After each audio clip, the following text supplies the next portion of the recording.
And welcome back po ulit sa aking YouTube channel. Naku, kung ikaw po ay naghahanap dyan mautangan online, tamang-tama ka po ng channel na napasukan kasi dito guys, may panibago tayong loan application na i-review. Alam nyo ba guys, ito daw ay nagpapautang ng minimum 3,000 pesos and maximum 60,000 pesos. Pero kapag ikaw ay first time, 30,000 pesos po yung kanilang ipinapaloan. And hindi lang yun guys, no, may good news rin daw sila sa atin. Wow! Starting from anniversary event, there is no need for facial verification, no need for forms, and no need for harassing phone calls. O, diba? Hindi na daw natin kailangan pa ng mga other documents para makapag-apply dito, no? So, meron sila guys na discount as low as 0% interest.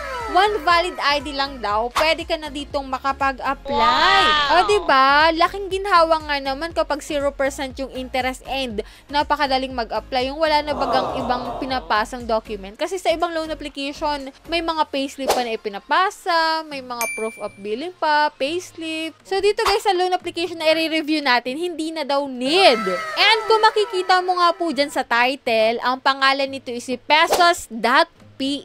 Available po ito sa Google Play Store and App Store, no? So, yan guys, ipapakita ko sa inyo kung magkano ba talaga yung totoong ipapaloan dito. Kaya, wag nyo po muna itong i-install hanggat hindi nyo pa po napapanood tong video na to. And, bago nga tayo mag-review ng loan application na to, para po dyan sa mga bago sa aking YouTube channel na hindi pa nakasubscribe, nako, i-click nyo na po yung subscribe button, i-like itong video na to, mag-iwan na kayo ng comment dyan sa comment section, kasi namimili po ako ng 5 lucky winners para sa ating pa-GCash giveaway.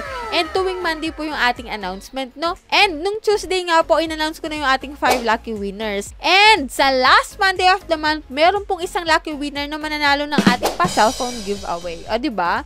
Nanood ka lang ng pwede mong utangan online, pwede ka na manalo ng ating pa-GCash and pa-cellphone giveaway.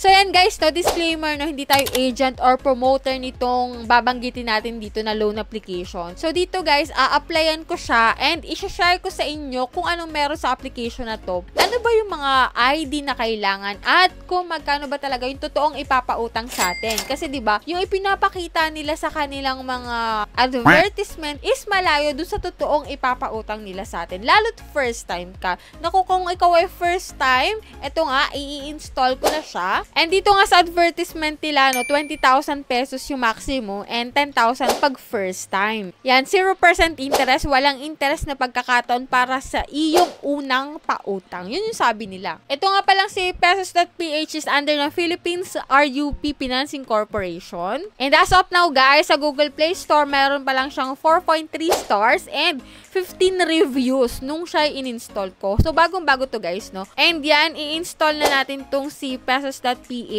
Ayan, pagka-install mo dito guys, ito yung lalabas, no? Agree and confirm mo lang to guys, yung kanilang privacy policy and terms and condition. And then dito guys, meron dito maximum amount of 40,000 pesos. So, click natin yung apply immediately while using the app. So, click natin yan guys. And yan, maglalagin ka or register kapag wala ka pang account using your active mobile number and doon magsasend ng verification code. And after nun guys, fill upan mo itong sumusunod, personal information, employment information. Itong contact information, need po dito ng 3 contact number which is siguraduhin mo kung sino ilalagay mo kasi pwede nila itong i-text or tawagan. Ito po yung mga ID na pwede dito kay Pesos.ph, UMID, SSS, TIN, Passport, Voters ID, National ID, PRC ID, Postal ID, driving license, and PhilHealth ID. So, pili ka lang po dyan ng isa sa mga nabanggit ko and then pwede ka na po makapag-proceed sa next step. Yan ang kanilang withdrawal method lang po dito is e-wallet and bank transfer. No, dito guys sa e-wallet, GCash and PayMaya lang po yung pamimilian. And dito guys sa last part, umiba na yung kanyang pangalan, naging 24H piso na. Kanina, di ba, Pesos.ph.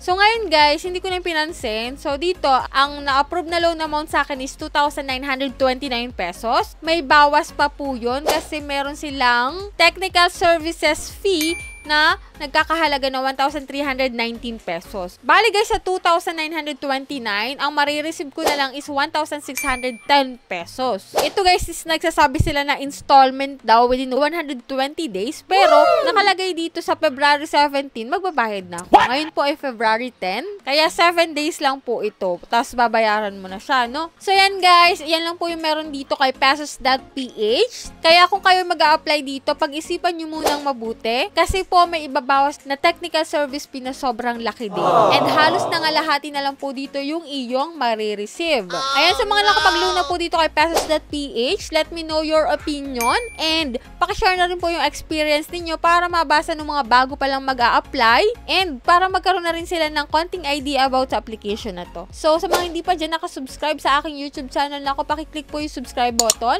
I-on nyo na rin po yung notification bell para updated kayo sa mga bagong naglalabasan ngayon na utangan sa Google Play Store. So, hanggang dito na lang muna guys. See you on my next vlog. Gone, gone, breathing.